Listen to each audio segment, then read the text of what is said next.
কিয়ামতের ময়দানে মিথ্যা সাক্ষী হাজির করা যাবে না, কারণ কিয়ামতে আমি যেই জায়গায় যেই অঙ্গ প্রত্যঙ্গ দিয়ে যেই সময় অন্যায় করেছি, সেই স্থান সেই সময় সেই অঙ্গ প্রত্যঙ্গ সবকিছু আল্লাহ তাআলার কাছে আমার পক্ষে অথবা বিপক্ষে সাক্ষী হয়ে দাঁড়াবে।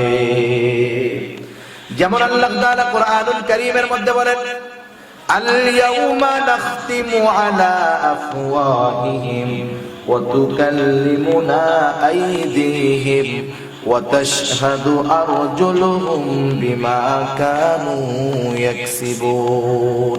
আল্লাহ তাআলা বলেন, আল-ইয়াউম, আজকের এই দিন অর্থাৎ কিয়ামতের দিন, নাখতিমু আলা আফওয়াহিহিম, আমি তাদের মুখের উপরে মোহর মেরে দিব, কথা বলতে পারবে না।